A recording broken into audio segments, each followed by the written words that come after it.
한동훈 전 위원장은 이른바 어대한 기류를 자신을 하면서 갈 길을 가겠다 이런 움직임을 분명히 하고 있습니다. 먼저 공식 출마 선언이 이뤄질 출정식 일정이 방금 전에 언론에 공지됐는데요. 일요일인 23일 오후 2시 국회 소통관으로 전해졌습니다. 네, 한 전 위원장의 선거 캠프에 대변인으로 합류한 정광재 국민의힘 대변인이 전한 내용입니다. 정 대변인은 한 전 위원장이 이번에 잘할 수 있다며 잘해서 보수 정권을 재창출하자고 말했다고 전하기도 했습니다. 관련해서 한 전 위원장의 과거 발언 듣고 오시죠. 4월 10일 이후에 제 인생이 좀 꼬이지 않겠습니까? 이기든 지든. 저는 그걸 알고 나왔습니다. 사실 저는 인생 자체가 마음대로 되지 않는 것이기 때문에 스트라이크 존을 넓혀놔야 한다고 생각합니다. 제가 어찌 보면 죽을 길인 걸 알면서도 나왔고요. 우리가 국민들께 드린 정치개혁의 약속이 중단 없이 실천되기를 바랍니다. 어떻게 해야 국민의 사랑을 되찾을 수 있는지를 고민하겠습니다. 쉽지 않은 길이겠지만 국민만 바라보면 그 길이 보일 거라 생각합니다. 저는 제가 한 약속을 지키겠습니다. 한동훈 전 위원장 측에서는 앞서서 이제 출마 선언 장소 이것도 아주 국민에 대한 중요한 메시지가 될 수 있다 이러면서 어느 곳을 고를까 고심하고 있다는 소식 저희 또 전해드렸는데 이 국회 소통관을 장소로 선택한 이유 여기에도 시선이 쏠렸습니다. 네, 한동훈 전 위원장의 국회 소통관 기자회견은 처음입니다. 국회 소통관은요, 이 국회 출입 기자들이 상주하는 곳인데요. 정치인들이 주로 이 정치적 메시지나 결단, 주장 등을 전할 때 자주 이용하는 장소입니다. 이 장소를 고른 이유에 대해서 한 전 위원장 측 인사는요, 약점으로 지적되는 원외 이 당대표 한계를 국회 중심에서 정면 돌파하겠다 이런 의미라고 전했는데요. 그러면서 출마 선언 내용과 이 전달하려는 메시지에만 집중하겠다라는 의미라고도 덧붙였습니다. 출마 메시지에는요, 자유민주주의에 대한 신념을 강조하면서도 이 외연 확장을 위한 보관 등이 담길 것으로 알려졌습니다. 한 전 위원장은 여의도에 일찌감치 선거 캠프 사무실도 얻었다고 합니다. 그런데 그 사무실이 과거에 여러 유력 정치인들이 선거 사무실로 사용하고 당선돼서 이른바 명당으로 불리는 곳이라고 합니다.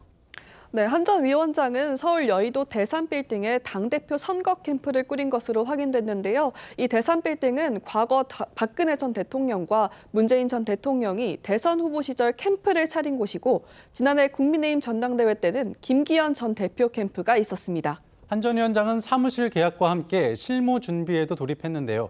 현역 국회의원과 원외위원장 등 20-30명이 합류 의사를 밝힌 것으로 전해졌습니다. 이 중에는 영입 인재와 비례대표 의원들 그리고 친윤 성향으로 분류됐었던 삼선 의원과 또 영남권 재선 의원 등도 포함된 것으로 알려졌습니다.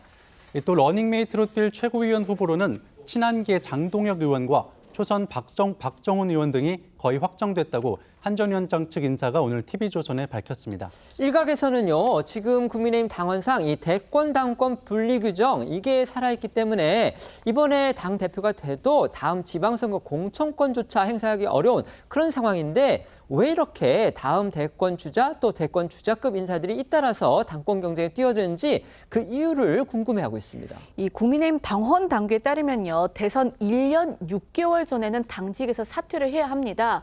그러니까 이 다음 달 전당대회에서 선출되는 대표가 대선에 나가려면 내년 9월까지는 사퇴를 해야 한다는 건데 이 경우에는 이 지방선거나 뭐 새 대표 체제를 뽑거나 또 비대위 체제, 대표 대행 체제로 치러져야 합니다.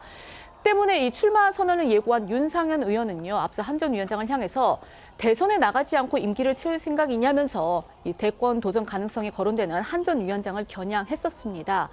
이 부분에 대해서요, 한 친한계 의원은 일부 언론을 통해서 한 전 위원장이 출마 선언할 때 이 부분을 밝힐 것이다 이렇게 전했고요. 이 관련해 김종혁 당 조직 부총장은요, 오늘 한 라디오 방송에서 이 문제는 한 전 위원장이 만약 대표가 됐을 경우 1년에 달려 있다면서 성공적으로 그 기간을 수행한다면 이 당원 당규를 개정하자는 목소리가 높아질 것이고 그보다 더 중요한 건 당장 어떤 변화를 이끌어낼지 여부다라고 분석했습니다. 들어보시겠습니다. 만약에 한동훈 위원장이 당대표가 된 다음에 본인에게 주어진 이 시대적 과제를 1년 안에 성공적으로 수행하게 된다면 그러면 우리 당원들이나 여론이 아니 저 사람 잘하고 있는데 물러나야 된다 이렇게 얘기를 하겠습니까? 오히려 뭐 아마 당원 당규 개정하자는 목소리가 매우 높아질 수도 있는데 그런 건 다 부차적인 얘기고요. 네. 실제로는 당대표가 된 다음에 1년을 어떤 개혁 마인드를 개혁을 선보일 것이고 어떻게 국정에 대해서 변화를 끌어낼 것인가가 중요하다고 생각합니다.